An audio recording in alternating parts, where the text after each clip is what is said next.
నమస్తే, welcome to RTV. నేను మీ అనేంద్ర. So ప్రస్తుతం ఆంధ్రప్రదేశ్ రాజకీయాల గురించి ప్రతి చోట కూడా చర్చ జరుగుతుంది. ఎస్పెషల్లీ పిఠాపురం.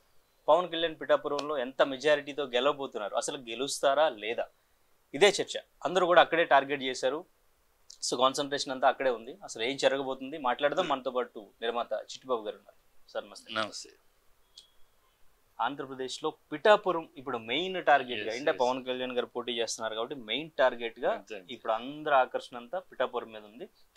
సో ఆల్మోస్ట్ ఇప్పుడు సెలబ్రిటీస్ కూడా, ఫ్యామిలీస్ కూడా అక్కడికి వెళ్తున్న పరిస్థితి. అయితే ముద్రగడ పద్మనాభం, సో ఈయన అక్కడ పవన్ కళ్యాణ్ కి చెక్ పెడతారు అనేది చాలా చర్చ జరిగింది.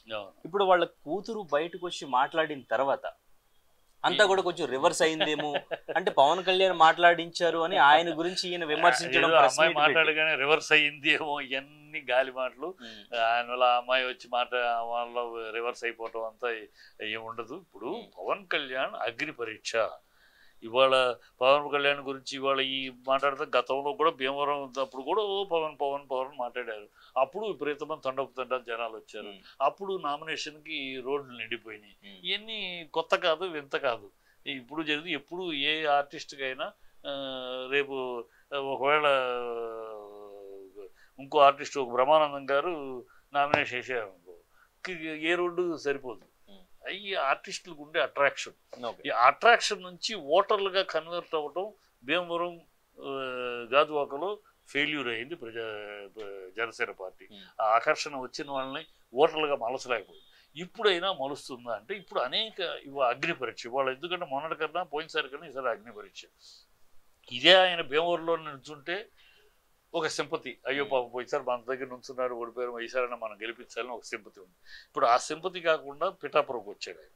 పిఠాపురంలో ఆయనకున్న సమస్య ఏంటి, ఎందుకు అగ్ని పరీక్ష అంటున్నానంటే, ఈ స్టేజ్కి వచ్చేటప్పటికి ఆయన ఏమైంది, కాపులు, ఆవిడ కూడా కాపులు ఆడపడచ్చు, కాపులు ఎక్కువగా ఉన్నారని ఇక్కడికి వచ్చారన్నావు. కాపులు ఆడపడచ్చు, నువ్వు కాపులది ఆ 21 సీట్లు తీసుకుని చంద్రబాబు కాళ్ళ దగ్గర కూర్చొని కాపులను అందరినీ చంద్రబాబు కాళ్ళు పిసకమని తీసుకున్నావు అని ప్రజలు వ్యతిరేకిస్తున్నారు.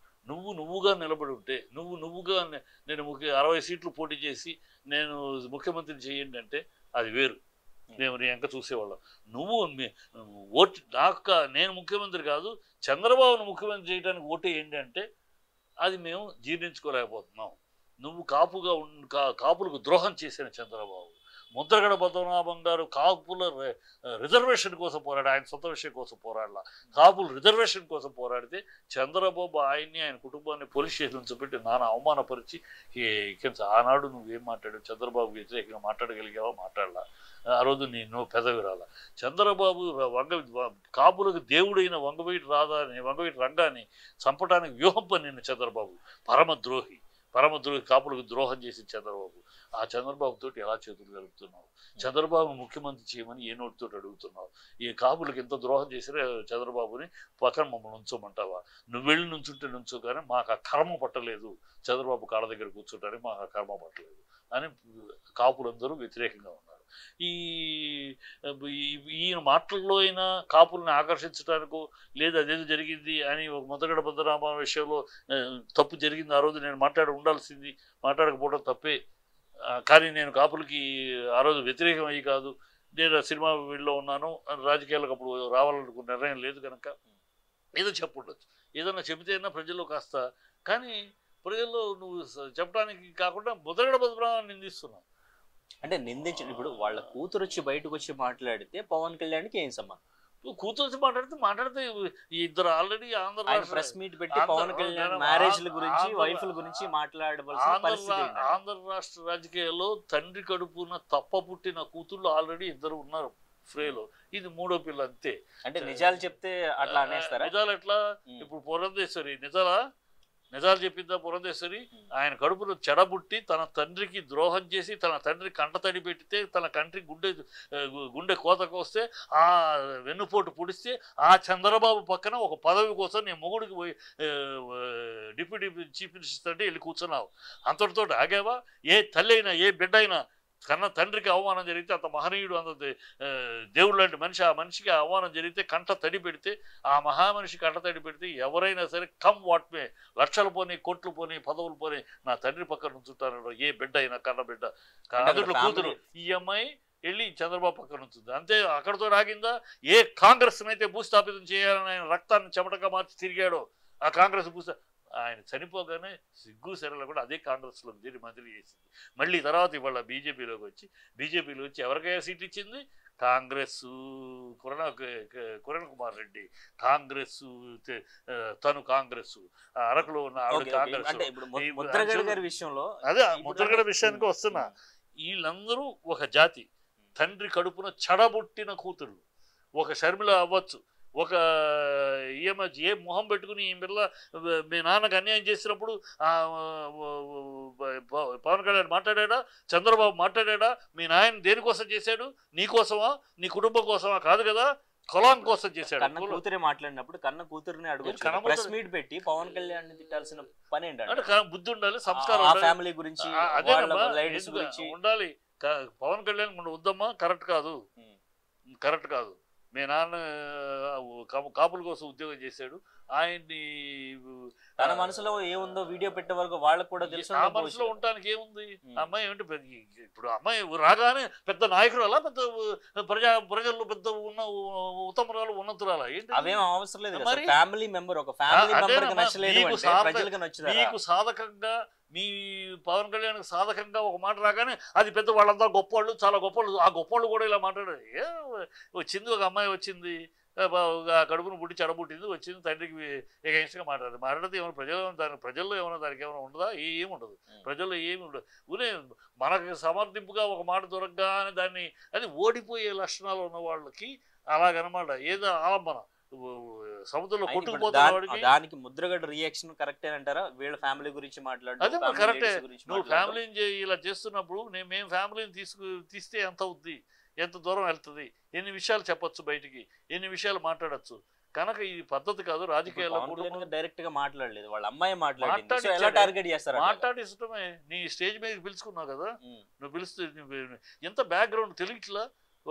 మీ యొక్క కూటమి చేస్తున్న ఏదో ఒక రకంగా వాళ్ళని ఒక ట్రై చేశారు. ఇప్పుడు షర్మిలని విడదీసి, షర్మిలని తండ్రికి ఎఫ్ఐఆర్లో చేర్చింది కాంగ్రెస్ అని తిట్టి ఇక్కడికి వచ్చి కాంగ్రెస్లో చేరింది, చంద్రబాబు ఒత్తాసగా నడిపిస్తున్నారు.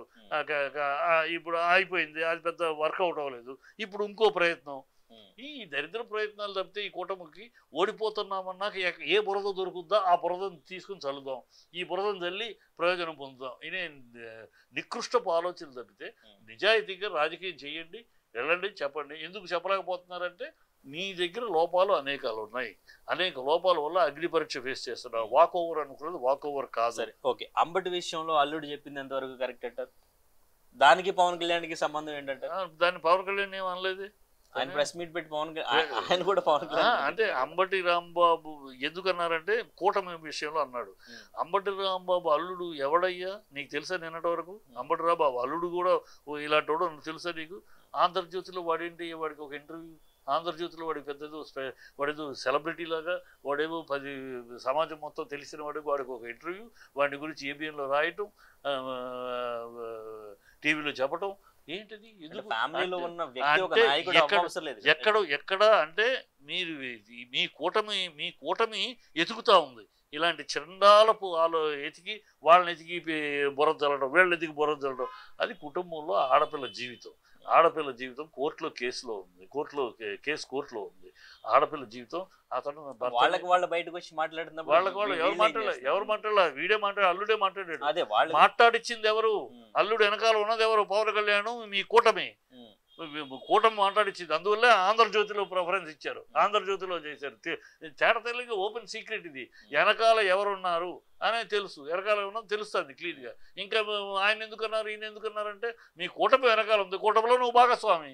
Okay, right. ఇప్పుడు మాట్లాడారు, వాళ్ళు వచ్చి మాట్లాడారు. సో ఇక్కడ కూటమిని పవన్ కళ్యాణ్ గారు లేదంటే చంద్రబాబు నాయుడు వీళ్ళని టార్గెట్ చేస్తున్నారు. ఇంతకు ముందు బిఫోర్ ఆయన పెళ్లిళ్ళ గురించి, పవన్ కళ్యాణ్ పెళ్లిళ్ళ గురించి, అంటే ఇంకా చంద్రబాబు నాయుడు గారు ఫ్యామిలీ గురించి కూడా, వీళ్ళందరి గురించి కూడా బిఫోర్ అసలు స్టార్ట్ చేసింది ఫ్యామిలీస్ని రాజకీయాల్లోకి లాక్కొచ్చి మాట్లాడడం, తిట్టడం అంతా స్టార్ట్ చేసింది ఎక్కడి నుంచి స్టార్ట్ అయింది? మతిమరుపు జర్నలిస్టులుగా మీకు వాడి 3 పెళ్లి గురించి మాట్లాడితే అసలు జగన్ యొక్క తాత రెండో పెళ్ళాం ఈ కథ అంతా ఎవరు మాట్లాడారు? వీళ్ళు మీకు మతిమరుపా? తర్వాత వచ్చింది ఇది మాత్రం అది మాట్లాడరే. జర్నలిస్టులుగా మీకు ఆర్టిస్ట్ గా మీరు అభిమానిస్తే అభిమానించండి. రాజకీయంగా అతను చేస్తున్నది తప్పు. చంద్రబాబు కానీ పవన్ కళ్యాణ్ కానీ రాజకీయంగా చాలా దుర్మార్గం చేస్తున్నారు, చాలా దౌర్భాగ్యం చేస్తున్నారు. వాళ్ళు పద్ధతి లేదు, అన్ని యూటర్న్స్, నోటికి ఏది వస్తే మాట్లాడటం, తర్వాత దాన్ని సర్దుకుంటూ తప్పితే వాళ్ళు చేస్తున్నది పద్ధతి లేదు. 3 పెళ్లిళ్ళు చేసుకున్నాను, 3 పెళ్లిళ్ళు చేసుకున్నావు కనుక చెప్పాడు. 3 పెళ్లిళ్ళు చేసుకోలేదా నువ్వు? అది రాజకీయంలో అవసరం అంటే రాజకీయ అవసరం అండి. నేను పట్టించుకోలే సంబంధం లేదు. ఒక డైరెక్టర్ నువ్వు ప్రజల కోసం ప్రజా సంక్షేమ క్షేత్రంలోకి వచ్చావు. ప్రజలకు ఒక ఆదర్శంగా ఉంటాను, ప్రజలకు ఒక గొప్ప రాజ్యాన్ని ఇస్తాను, ప్రజలకు ఒక తరపున వచ్చి ప్రజాక్షేత్రంలోకి వచ్చావు. ప్రజాక్షేత్రంలో వచ్చినప్పుడు నువ్వు ఒక ఆదర్శం. నీ ప్రతి చర్య, ప్రతి మాట, ప్రతి కదలిక ప్రజల దృష్టిలో ఉంటుంది. వాళ్ళకి ఆదర్శంగా ఉండాలి తప్పితే వాళ్ళకి అవహేళన అయ్యేలా ఉండకూడదు. కనుక నువ్వు ప్రజా జీవితంలో వచ్చి నీ నైతికత ఏంటి? నువ్వేమి చెప్తున్నావు ప్రజలకు సందేశం? అంత ఆదర్శవంతమైన లీడర్స్ వాళ్ళ ఫ్యామిలీలో నుంచి వచ్చి బయటకు వచ్చి ఇట్లా మాట్లాడుతుంటే అది ఆదర్శవంతంగా ఉంటదంటారు ప్రజలకి? ఎవరి ఫ్యామిలీ నుంచి మాట్లాడారు? ఇప్పుడు భారతి మాట్లాడిందా? ఏమన్నా భారతి ఏమన్నా మాట్లాడిందా ఫ్యామిలీ గురించి? ఈవిడేమన్నా వాళ్ళ అవినాష్ రెడ్డి ఏమన్నా మాట్లాడా? ఎవరు మాట్లాడుతున్నారు? ఈ తండ్రి గడుపున చెడబుట్టిన షెడ్లో మాట్లాడుతుంది. నిన్నటిదాకా మా నాన్న పేరు తీర్చింది చంద్రబాబు అని మాట్లాడింది, ఇవాళేమో చర్చింది మా అన్నయ్య అంటాను. నాలిక నరం లేని నాలిక, సిగ్గు సెల్ల కూడా చంద్రబాబుకు లోబడి చంద్రబాబు ఆడిస్తే ఆడుతున్నట్టు ఆడతారు. ఆ అమ్మాయి ప్రజలు అసహించుకుంటున్నారు. డిపాజిట్ కూడా రాదు, నోటా ఓట్లతోటి తప్పితే ఆ అమ్మాయికి ఏమి రాదు. సో ప్రజలు అసహించుకుంటున్నారు. ప్రజలు ఏమి వీళ్ళకి పట్టాలు కట్టట్లా. మీరు అందుకని చెప్తాను, నిజాయితీగా రాజకీయం చేయండి. మీరు ఏమి చేశారో చెప్పండి. కూటమికి మీరు ఏమి చేశారు 9 ఏళ్లలో, 14 ఏళ్లలో ఏం చేశారు చెప్పు చంద్రబాబు. నా బ్రాండ్ ఇది, I have achieved this in Andhra Pradesh. ఆంధ్రప్రదేశ్లో చంద్రబాబు ముద్ర ఇది, ఈ ముద్రను చూసి ఓటేయండి అని అడుగు. దమ్ముంటే అడుగు ఆ మాట. అది లేదు నీ దగ్గర. సరే అది లేదు, ఇప్పుడు తప్పు ఏదో జరిగిపోయింది, ఇప్పుడు రాబోయే కాలంలో ఇది తప్పు జరుగుతుంది, ఈ లోపం ఉంది, దీన్ని పట్టించుకోలేదు ఈ ప్రభుత్వం, దీంట్లో వస్తే మా ప్రణాళిక ఇది, దాన్ని ఎట్లా చేస్తాం అట్లా చేస్తాం అని చెప్పు. అది చెప్పు. నిన్నటిదాకా సంక్షేమ పథకాలని శ్రీలంక అయిపోద్దన్నావు, అదే సంక్షేమ పథకాలను ఇప్పుడు ఇంకో 10 రూపాయలు పెంచి నేను ఇస్తాను, నువ్వు చేస్తే అమెరికా అయిపోద్దా? నమస్తే అండి. ఇది వ్యాపారం గురించి కాదు, ఓటు గురించి. ఎన్నికల్లో ఓటు వేయడం మన హక్కు మాత్రమే కాదు, కర్తవ్యం. ఎంతో మంది మహా నేతలు శ్రమించి ప్రాణత్యాగం చేసి ఈ అవకాశాన్ని మనకిప్పించారు. అందరూ ఓటు వేద్దాం. ఎందుకంటే ఓటు హక్కు ఊరికే రాదు. నా ఓటు ఎవరికో తెలుసా? అది సీక్రెట్ అండి.